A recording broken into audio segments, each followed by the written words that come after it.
Assalamualaikum warahmatullahi wabarakatuh. Salam sejahtera bagi kita semua. Om Santi Santi Namo Buddhaya. Perkenalkan, nama saya George Wilhelm Bender, Esos MIKOM, NIDN 031 19 02 7802. Saya adalah dosen pada program studi Ilmu Komunikasi, Fakultas Komunikasi dan Bahasa, Universitas Bina Sarana Informatika. Video ini berisi tentang pernyataan diri dosen dalam unjuk kerja Tridharma Perguruan Tinggi atau PDD UKT-PT pada bidang pengajaran sebagai syarat untuk mengikuti sertifikasi dosen. Pada video kali ini, saya menyampaikan materi dari salah satu mata kuliah yang saya ampu, yaitu mata kuliah penulisan naskah Public Relations. Izinkan saya menjelaskan deskripsi mata kuliah ini secara singkat. Mata kuliah penulisan naskah Public Relations memiliki bobot 3 SKS dan wajib ditempuh oleh mahasiswa semester 4. Materi pembelajaran mata kuliah ini mencakup tentang bagaimana seorang Public Relations Officer harus memiliki keahlian dalam menulis dan mengetahui bagaimana teknik-teknik dalam membuat media publikasi seperti press release, backgrounders, advertorial, dan brosur. Materi pengajaran mata kuliah penulisan naskah Public Relations mencakup peran penulisan naskah Public Relations dalam profesi Public Relations, tujuan penulisan naskah Public Relations, teknik penulisan naskah Public Relations, serta pembahasan mengenai berbagai jenis media kit seperti backgrounders, press release, advertorial, serta brosur, yang kemudian teknik-teknik dalam penulisan media kit tersebut akan diterapkan oleh mahasiswa. Adapun capaian pembelajaran mata kuliah ini adalah mahasiswa diharapkan mampu memahami bentuk-bentuk naskah kehumasan untuk menumbuhkan kepekaan sosial berdasarkan konsep teoritis dan memproduksi isi pesan yang sesuai dengan tujuan melalui pemikiran logis, kritis, sistematis, dan inovatif. Mahasiswa juga diharapkan untuk mampu mengklasifikasi bentuk-bentuk naskah kehumasan yang bertujuan untuk menghargai perbedaan budaya, pandangan, dan pendapat secara umum untuk mencapai berbagai tujuan komunikasi menggunakan berbagai macam saluran komunikasi dengan menerapkan pemikiran logis, kritis, dan inovatif. Selain itu, diharapkan mahasiswa mampu memproduksi berbagai jenis naskah kehumasan yang berguna untuk masyarakat dan lingkungan menggunakan berbagai macam saluran komunikasi untuk mencapai tujuan dalam konteks atau pengembangan ilmu pengetahuan dan teknologi yang memperhatikan dan menebarkan nilai-nilai humaniora.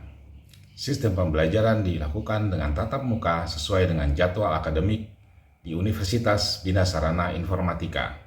Metode pembelajaran yang saya terapkan terdiri dari menerangkan materi, diskusi atau tanya jawab, dan memberikan tugas baik secara individu maupun kelompok.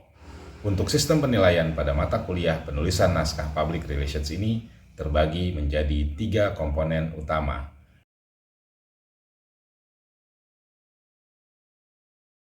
yaitu yang pertama kehadiran, dan untuk tugas serta presentasi. Selanjutnya, saya akan menampilkan video mengajar pada mata kuliah penulisan naskah Public Relations pada pertemuan 9 dengan pokok materi Media Kit Advertorial. Selamat menyaksikan. Assalamualaikum warahmatullahi wabarakatuh. Waalaikumsalam warahmatullahi wabarakatuh. Selamat siang para mahasiswa.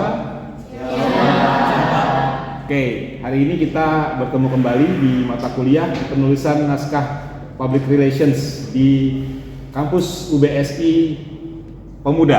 Oke, untuk pertemuan kali ini kita akan membahas tentang sebuah media kit yang jenisnya bernama advertorial, gitu ya. Tapi sebelum kita menginjak materi mengenai advertorial, kita akan sedikit review kembali, gitu ya, mengenai materi kita yang sebelumnya, yaitu membahas mengenai press release. Press release pada dasarnya dibuat oleh seorang public relations dan dikirimkan kepada media. Dikirimkan kepada media dengan harapan press release tersebut dapat dimuat gitu ya, dapat dimuat oleh media massa dan disebarluaskan kepada masyarakat. Sehingga di sini kita juga bisa melihat bahwa media juga merupakan salah satu partner bagi kita, seorang public relations officer. Nah, untuk memudahkan juga rekan-rekan media kita, maka kita juga harus mempunyai kemampuan gitu ya, menulis press release dengan baik dengan kaidah-kaidah jurnalistik. Oke, sekarang saya akan sedikit tanya mengenai materi mengenai press release. Siapa yang masih ingat? Sebenarnya apa sih yang disebut dengan press release pada dasarnya? Sebutkan, angkat tangan, sebutkan nama ya. Oke, nama siapa? Saya Kisha Putri Wilyadi. Jadi yang saya ingat tentang press release itu pada dasarnya merupakan berita tentang perusahaan, baik itu berupa individu, kegiatan, layanan ataupun produk. Nah, berita tersebut itu dikirimkan atau disiarkan melalui media, sehingga disebut juga siaran pers atau press release. Oke, terima kasih. Bagus sekali jawabannya ya. Ya, benar sekali. Tepat sekali gitu ya. Nah, output dari press release itu juga sering disebut sebagai publisitas. Jika kita mengirimkan sebuah press release yang bisa dimuat oleh sebuah media, maka itu menjadi sebuah publisitas positif, tapi dengan biaya yang sangat rendah karena press release tidak berbayar, gitu ya. Press release atau publisitas itu sebuah publikasi yang tidak berbayar. Kalau begitu, apa sebenarnya secara kesimpulan press release tersebut? Ada yang bisa menyimpulkan? Oke. Saya Paulus Ganini. Oke, Paulus. Press ini ialah sebagai wahana informasi tentang kegiatan public relation yang dikirim ke media dengan maksud agar informasi yang ada di dalam press dibuat dalam bentuk berita oleh media. Oke. Jadi outputnya memang kita sebagai public relations, goals kita atau tujuan kita memang agar press release yang kita kirimkan itu dimuat. Nah, untuk dimuat gitu ya, kita tentu saja perlu memiliki kecakapan dalam menulis press release. Oke? Itu tadi pembahasan review kita tentang press release yang sudah kita pelajari pada pertemuan sebelumnya. Kita akan kembali masuk ke pertemuan kita tentang advertorial. Oke, jadi di advertorial itu gabungan dari advertising yang artinya iklan atau periklanan dengan editorial atau tajuk atau isi dari bidang redaksi atau disebut juga dengan berita, gitu ya. Nah, sebenarnya sebuah iklan akan tetapi dibuat seakan-akan sebuah tulisan biasa, sebuah berita atau sebuah artikel, gitu ya, atau sebuah artikel. Nah, di sini, gitu ya, kenapa perlu dibuat seperti ini? Karena biasanya iklan itu tidak bisa juga selalu bisa berdiri sendiri. Karena kita lihat dari perilaku kita, kebiasaan kita, bahwasanya begitu iklan muncul, maka kecenderungan kita akan muncul skip, gitu ya, skip iklan tersebut, gitu ya, akan kita lewati, gitu ya, atau kita abaikan. Nah, advertorial, gitu ya, dibuat untuk mengatasi kelemahan dari iklan display, gitu ya, di mana sebuah advertorial dibuat dengan gaya bahasa seperti sebuah artikel, akan tetapi isinya merupakan suatu promosi atau suatu iklan, gitu ya, suatu iklan. Nah, sehingga gitu ya, di sini kita bisa menggabungkan berbagai macam hal. Misalnya kita bisa memberikan contoh, gitu ya. Misalnya kita bisa memberikan tips, kita bisa memberikan pengetahuan, kita juga bisa memberikan hiburan, akan tetapi di dalamnya kita selipkan suatu promosi, gitu ya, atau suatu iklan dari produk atau jasa yang kita promosikan, gitu ya. Oke. Karena tadi sudah kita sadari bahwa, gitu ya, bahwasanya advertorial adalah advertising dan editorial, gitu ya, atau gabungan antara iklan dengan artikel, gitu ya, maka kita buat artikel itu sebagai sebuah sarana promosi. Artinya, pada dasarnya advertorial adalah sebuah iklan. Oleh karena itu, maka untuk penempatannya di media tentu saja tidak gratis gitu ya. Tentu saja tidak gratis alias berbayar gitu ya. Nah, karena berbayar gitu ya. Nah, karena berbayar tentu saja kita harus memanfaatkan sebaik mungkin gitu ya. Advertorial yang kita buat sebaik mungkin dengan pembahasan yang menarik, dengan pembahasan yang semaksimal mungkin bisa menguntungkan produk atau misalnya lembaga atau misalnya jasa yang sedang kita promosikan, karena ini merupakan suatu tulisan yang berbayar, berbeda dengan tadi yang namanya press release. Nah, seberapa luas gitu ya tempat yang dibutuhkan untuk membuat advertorial, misalnya kalau untuk media cetak atau media koran atau majalah, itu tergantung dari jumlah halaman yang akan kita bayar atau kita beli gitu ya. Untuk di media online gitu ya, tentu saja relatif tidak terbatas gitu ya, tidak terbatas, tetapi juga ada harganya gitu, ada harganya. Nah, advertorial juga bisa dimuat dalam media yang lain gitu ya. Contohnya media elektronik gitu ya. Media elektronik misalnya televisi ataupun juga radio gitu ya. Nah, ketika di media elektronik biasanya dihitungnya bukan per halaman atau per banyak kata, tetapi per durasi. Nah, yang perlu diperhatikan gitu ya, advertorial sebagai gabungan dari advertising dan editorial gitu ya. Bagaimana gitu ya mempromosikan dan juga membujuk gitu ya, membujuk dan bisa membentuk opini yang positif terhadap produk, jasa atau misalnya lembaga yang sedang kita promosikan gitu ya. Jadi tujuannya adalah membentuk opini positif gitu ya. Sama seperti tindakan-tindakan kita yang lain dalam membuat naskah public relations, tentu saja dimulai dari perencanaan yang baik gitu ya. Dimulai dari perencanaan yang baik, pesan-pesan seperti apa yang perlu kita sampaikan gitu ya kepada audiens yang kita tuju. Lalu kemudian kita harus rangkai menjadi sebuah cerita yang menarik gitu ya. Jadi suatu cerita yang menarik dan juga tentu saja perlu pendukung gitu ya. Apakah misalnya foto, apakah misalnya grafik gitu ya, apakah misalnya bagan yang menunjukkan statistik gitu ya. Kalau misalnya isinya adalah tentang kenaikan kinerja gitu ya, pencapaian dan lain sebagainya. Tentu saja foto dan ilustrasi lain juga sangat diperlukan. Lalu kemudian advertorial juga mempunyai jenis dan sifat tertentu gitu ya. Jenis advertorial ada advertorial produk, advertorial jasa gitu ya. Ada juga advertorial corporate atau perusahaan, dan juga ada advertorial pemerintahan gitu ya. Lalu kemudian advertorial mempunyai sifat-sifat tertentu, yaitu tentu saja informatif, yaitu memberikan informasi, eksplanatif, yaitu memberikan penjelasan, karena advertorial itu bisa kita tulis secara panjang tergantung dari perjanjian yang kita buat dengan media tersebut gitu ya. Lalu kemudian interpretif gitu ya. Lalu kemudian persuasif, membujuk.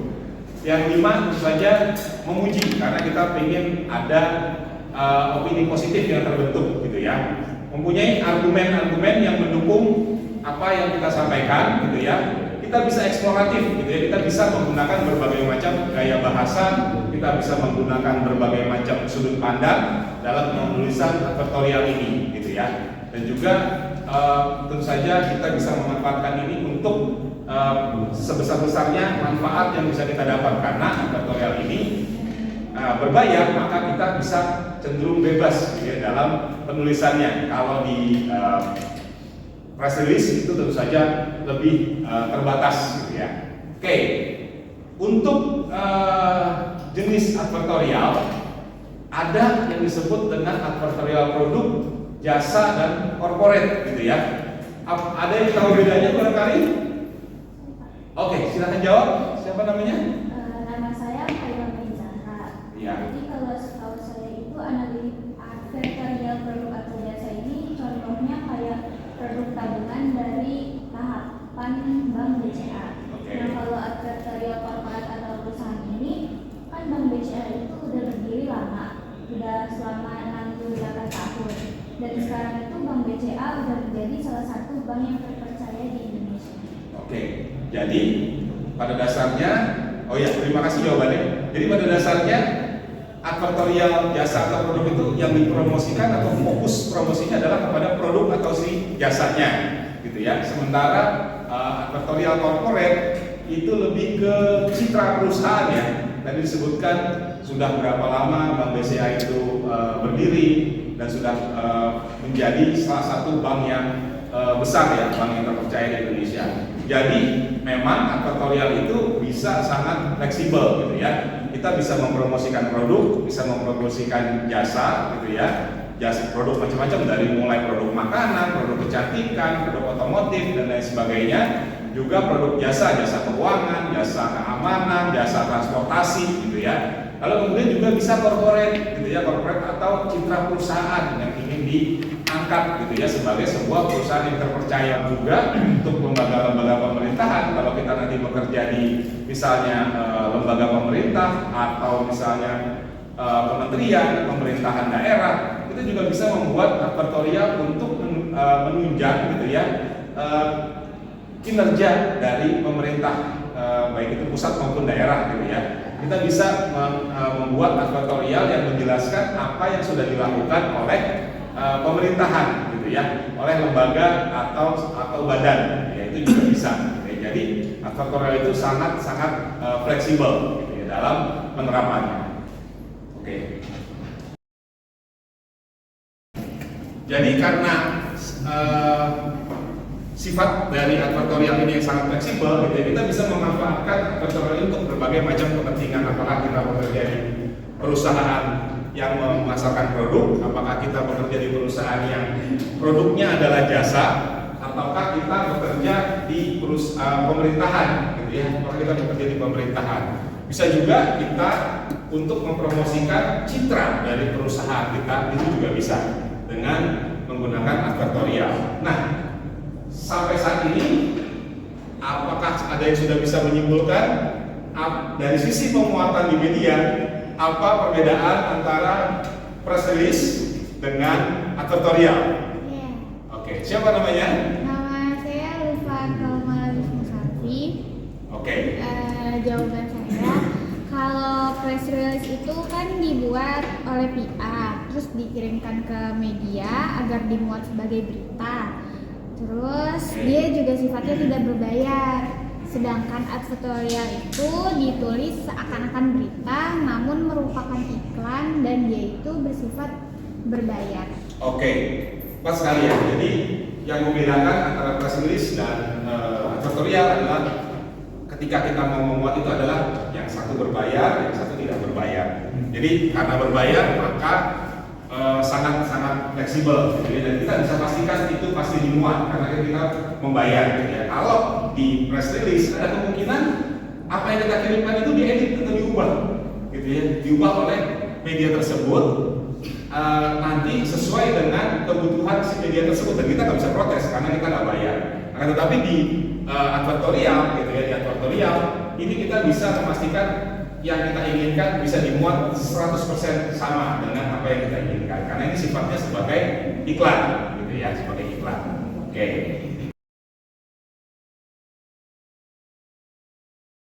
Sebagai sebuah tulisan, dalam penulisan advertorial gitu ya, kita bisa menggunakan teknik penulisan seperti straight news gitu ya, in-depth news maupun feature. Tapi pada dasarnya punya sebuah anatomi yang sama gitu ya, mirip gitu ya. Yaitu dimulai dengan intro atau pembuka, atau disebut juga lead, atau disebut dengan teras gitu ya, yang merupakan sebuah paragraf pertama gitu ya dalam sebuah tulisan gitu ya.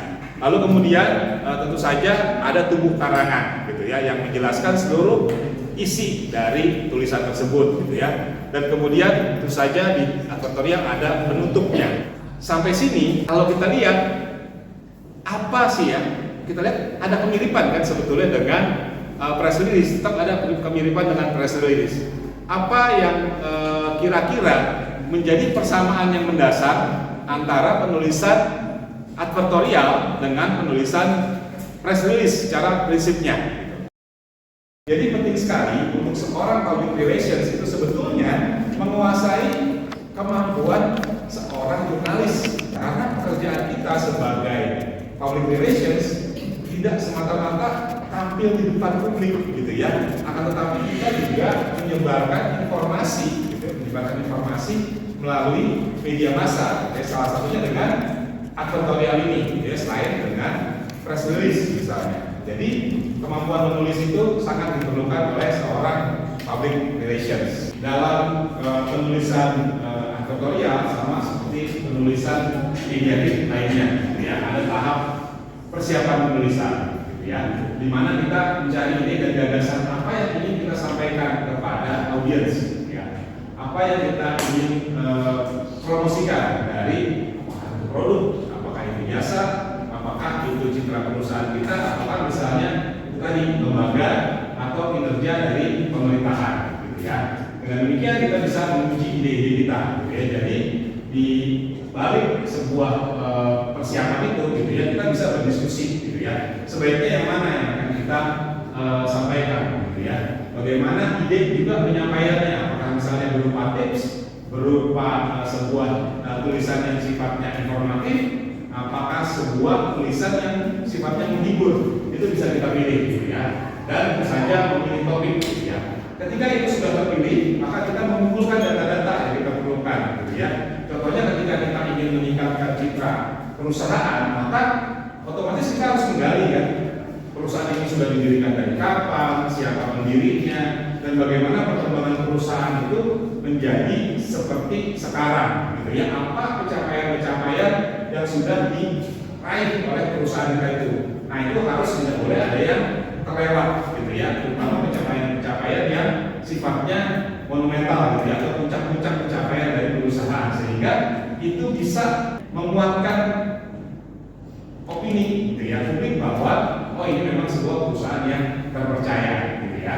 Lalu kemudian jangan lupa membuat kerangka-karangan atau outline gitu ya, membuat kerangka-karangan atau outline yang nanti kita bisa sesuaikan gitu ya, yang mana yang paling bisa mencapai tujuan yang kita inginkan gitu ya. Lalu kemudian baru tahapan penulisannya gitu ya, dimulai dengan membuat teras atau intro gitu ya. Teras atau intro atau kalimat pertama dalam sebuah tulisan gitu ya, di dalam advertorial itu sangat penting gitu ya, sangat penting. Bagaimana kita bisa membuat sebuah intro yang menarik perhatian pembaca gitu ya. Lalu kemudian tentu saja membuat tubuh karangan dan diakhiri dengan membuat penutup. Baiklah, para mahasiswa yang berbahagia, para mahasiswa Universitas Bina Sarana Informatika, kita sampai pada akhir materi. Bahwasanya kita bisa simpulkan dari advertorial ini yang merupakan gabungan dari advertising dan editorial gitu ya, merupakan sebuah tulisan gitu ya, sebuah artikel yang pada dasarnya adalah iklan gitu ya, adalah sifatnya untuk mempromosikan sesuatu dengan penempatan di media yang sifatnya berbayar gitu ya, yang bisa ditujukan untuk mempromosikan produk, mempromosikan jasa, mempromosikan citra perusahaan atau corporate, atau juga bisa untuk kinerja pemerintahan, itu juga bisa, atau lembaga atau badan, itu juga bisa gitu ya. Nah, advertorial gitu ya, karena sifatnya unik, berbayar gitu ya, maka di sini kita bisa secara leluasa gitu ya memberikan membuat sebuah tulisan yang memaksimalkan promosi gitu ya, memaksimalkan promosi. Oleh karena itu kita harus memanfaatkan sebaik-baiknya. Karena berbayar gitu ya, karena berbayar pula harus kita rencanakan dengan baik supaya mencapai sasaran yang kita inginkan gitu ya, juga berdampak gitu ya, berdampak.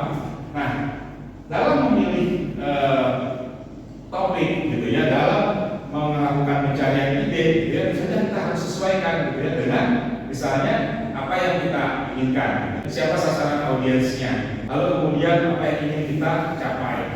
Bisa dengan berbagai macam gaya penulisan straight news atau berita yang berita keras gitu ya, berita straight news gitu ya, atau dengan artikel gitu ya, atau dengan juga misalnya feature gitu ya, atau karangan khas. Bisa kita memberikan gaya tips, gaya memberikan pengetahuan, atau juga dalam sebuah karangan yang sifatnya menghibur, kan ada unsur-unsur humor di dalamnya, itu bisa, ya, itu bisa dimungkinkan karena sifatnya tadi berbayar, ya. Nah, karena berbayar tadi otomatis impact atau dampak yang diinginkan dari aktorial ini itu lebih tinggi, gitu ya. Nah, oleh karena itu juga selain kita mempersiapkan penulisan yang bagus, juga kita harus memilih media yang tepat, gitu ya, media yang tepat sesuai dengan target audiens yang kita sasar. Misalnya produk kita harus sesuaikan produk kita, misalnya produk perawatan tubuh buat perempuan. Nah, otomatis kita harus pilih tuh medianya, media yang tepat. Apakah kita mau taruh di media yang umum ataukah media yang segmented, gitu ya, media khusus perempuan. Dan walaupun misalnya media khusus perempuan, kita harus lihat lagi ini produk kita konsumennya siapa, apakah perempuan muda, apakah perempuan dewasa, apakah ibu rumah tangga, apakah misalnya perempuan bekerja, gitu ya. Kita cari media yang kriterianya cocok untuk itu, sehingga dampak yang ditimbulkan lebih besar, lebih maksimal. Karena ini berbayar, otomatis harus worth ya, gitu ya, duit yang kita keluarkan dengan dampak atau efek positif yang kita inginkan. Oke, saya ucapkan terima kasih bagi para mahasiswa yang sudah hadir kali ini. Kita sudah berdiskusi, kita sudah bertanya jawab, kita sudah bersama-sama hampir di akhir semester. Saya harapkan dengan pengertian dari para mahasiswa yang nampaknya cukup dapat menyerap materi yang saya berikan, semuanya akan mendapatkan nilai yang baik. Tetapi di sini saya juga menegaskan kepada para mahasiswa untuk membaca materi, lalu juga memperkaya pengetahuan teman-teman mahasiswa sini dengan berdiskusi atau mencari referensi-referensi tentang penulisan naskah public relations di perpustakaan, lewat online, jurnal, dan lain sebagainya. Terima kasih untuk pertemuan hari ini.